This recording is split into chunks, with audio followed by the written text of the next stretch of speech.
नमस्कार, सुस्वागतम, वेलकम, अभिनंदन। मैं हूं आपके साथ आपकी अपनी हुसैन दोस्त डॉक्टर वायरा की आपका स्वागत अभिनंदन करते हैं। सेहत किसको अच्छी नहीं चाहिए। किसी ने क्या खूब बात कही है कि सेहत शरीर 100 करोड़ का होता है, 100 अरबों का होता है, मतलब जिसकी कीमत नहीं लगाई जा सकती ना, उतना कीमती होता है। होली पर भी आप ऐसे उपाय कर सकते हैं जिससे आपके कष्ट और तकलीफें दूर हो जाए। साल भर की अच्छी सेहत और खुशहाली के लिए चाहे आप बीमार हैं या नहीं हैं, तो भी आपको ये उपाय करने चाहिए। अगर आप एक लंबी बीमारी से सोकर उठे हैं, अगर आप बार बार बीमार रहते हैं, तो करिए। यदि आपके घर में कोई बच्चा बीमार है, कोई बड़ा बुजुर्ग बीमार है, तो बार बार बीमारियों पर पैसा लगता है और बीमारी समझ में भी नहीं आती। एक बीमारी खत्म होती है, दूसरी होती है। तो पहले तो कानों को हाथ लगाकर, इस तरह से कानों को हाथ लगाकर भगवान से माफी मांगिए कि जाने में अनजाने में मैंने किसी का दिल दुखाया है, तो परमपिता परमात्मा, हे प्रभु, हे अंतर्यामी, हे कृष्ण, हे राधे, मुझे क्षमा करो। सबसे पहले आप मन से क्षमा मांगे, राधे राधे राधे राधे, ठीक है। उसके बाद आप क्या करें, पान का पत्ता लें, उसमें थोड़ा सा लाल रंग का गुलाल डालें, उसमें 2 पतासे डालें और 21 सुपारी रखें। पान के पत्ते भी 21 सुपारी रखना आपको थोड़ा मुश्किल लगेगा, 2-3 पान के पत्ते भी ले सकते हैं। और ऐसे व्यक्ति के ऊपर से उसे 31 बार घुमाइए और जहां पर अग्नि जल रही हो वहां पर जाकर इसे अग्नि में रख दीजिए और मुड़कर ना देखें और बोले उस व्यक्ति का नाम लेकर कि इसकी हारी, बीमारी, कष्ट, तकलीफें सब दूर हो जाए। उपटन, होली वाले दिन आपको सुबह हल्दी और सरसों का बना हुआ उपटन लगाकर उससे स्नान करना चाहिए और मैल को रगड़ रगड़ के उतारना चाहिए। और उस उपटन की एक गोला सा बनाकर जो मैल आपके शरीर से उतरे उसे आपको अग्नि के अंदर डाल देना चाहिए। अब देखिए मैं आपसे अग्नि में क्या क्या डलवा रही हूँ। उसके बाद मुझे कुछ एस्ट्रोलॉजर दिखाई देंगे, वो ये कहेंगे मैंने अपने शरीर से एलर्जीज उतारी, उसका एक बॉल बनाया, उसे जाकर अग्नि में सुहा कर दिया। उसके बाद फिर मैं आपसे कहूँ इस राख को घर ले आना, इसको अपने माथे पे लगाना, इसे अपनी तिजोरी में रखना, तो भाई मुझे ये समझ में नहीं आता। वो एक चिता है जिसमें लोग जादू टोना तंत्र विद्याएं करते हैं, अपनी बीमारी, हारी, कर्जा, कोर्ट कचहरी के केस, तकलीफें, पता नहीं क्या क्या डालते हैं और उस राख को लाकर आप अपने घर में रख लें। ये लॉजिक मुझे समझ में नहीं आता। होली पे नींबू का एक टोटका बहुत काम आता है। जो व्यक्ति बीमारी से झुलस रहा हो, उसे आसानी ना पड़ रही हो, एक बड़े से आकार का नींबू ले और एक बंगाली नींबू आता है, वो काफी बड़ा होता है, उतना बड़ा नींबू ले और उस व्यक्ति के सर पे से उसे घुमाकर और उस नींबू को काट कर अगर अग्नि के अंदर डाल दिया जाए तो बीमारी, रोग, कष्ट, तकलीफें, हारी, जादू टोना या किसी तरह का कोई भी बंधन आपका हो वो छूट जाता है।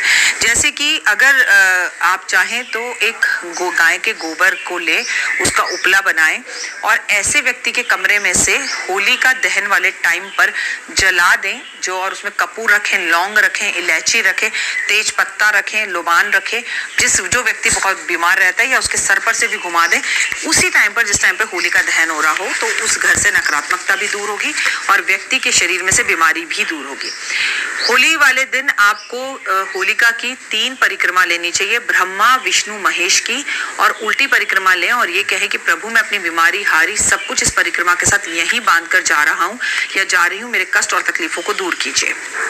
अगर किसी ने आप पे कोई टोटका किया है तो होली वाली रात को, होली का दहन वाले दिन आपको 11 अभिमंत्रित कौड़ियां लेनी है और जहां पर होलिका जलाई जाने वाली है वहां पर गड्ढा कर जलाने से पहले ऐसे व्यक्ति को जाकर जिसके ऊपर जादू टोना है अपने सर से 21 बार घुमाकर गड्ढा करके उसमें दबा देना चाहिए। और अगर वहां पर मजबूत हो जमीन, गड्ढा करने की जगह ना हो, तो आप ये जो एक कौड़ियां मैं बोल रही हूँ, सफेद कौड़ी, काली कौड़ी, पीली कौड़ी, कोई भी ले सकते हैं, आप उसमें डाल दीजिए और पीछे मुड़कर बिल्कुल मत देखिए कि मैं अपना जादू टोना तंत्र विद्याएं, मेरा बंधन जो भी मुझ पे किया गया मैं वो यहाँ छोड़ के जा रहा हूँ।